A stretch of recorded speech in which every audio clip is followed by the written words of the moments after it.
কিন্তু সদায় প্ল্যান কৰোঁ দেই প্ৰত্যেক বছৰ প্ল্যান কৰোঁ মই গ'লে এইবাৰ কিন্তু আমি অকণ ৰিহাৰ্চেল কৰিম অকণমান কেইটামান কথা মানে ভালকৈ আমি কিছুমান প্ৰিপেয়াৰ কৰিম কৰিম আমি অমুক তাৰিখে বহিম বুলি ক'ব চব বহি যাওঁ গ'লদা কিন্তু ৰিহাৰ্চেলত নাহে গতিকে তেনেকৈ 13টা বছৰ পাৰ হ'ল আচলতে আৰু মোৰ যোনটো প্ৰথম দিনাখনৰ ঘটনাটো গ'লদাৰ মনত আছে নে নাই মই নাজানো যিদিনাখন প্ৰথম গ'লদাই কৈছে যে মই গান গাব যাব লাগে আমাৰ বঙাইগাঁও কাজল গাঁৱত শ্ব' আছিলে গ'লদা মনত আছে চাগে মই কৈ আছোঁ এতিয়া সেইটো কথা যে গ'লদাই ফোন কৰিছে ৰাজাদাই ফোন কৰিছে আচলতে মোৰ মনত আছে ৰাজাদাই ক'লে যে গ'লদিয়ে কথা পাতিব এনেকৈ ক'লে তে গ'লদাই মোক সুধিছে কি কৰি আছ মই ক'লোঁ শ্ব' কৰি আহিছোঁ শুই আছোঁ গ'লদাই ক'লে শুব নালাগে ব'ল মোৰ আজি ফাংচন আছে তাৰ লগত গাব যাব লাগিব মই ক'লোঁ এই মই নাযাওঁ দেই পগলা নেকি এনেকৈ কেনেকৈ যাম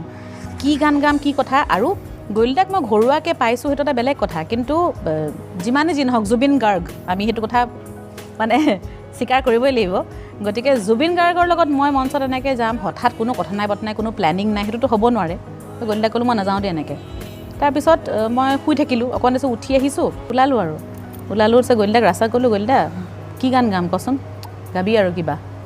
কি গান গাম গাবি আৰু কিবা মোৰতো কিমান ভয় লাগিছে যে গাবি আৰু কিবা আৰু কৈছে ডুৱেটো গাব লাগিব ষ্টেজত প্ৰথম দিনাখন যোনদিনা উঠিছোঁ উইদাউট ৰিহাৰ্চেল আৰু আমি ডুৱেটো গাইছোঁ কেইবাটাও কিন্তু এটা গানৰ ৰিহাৰ্চেল নাই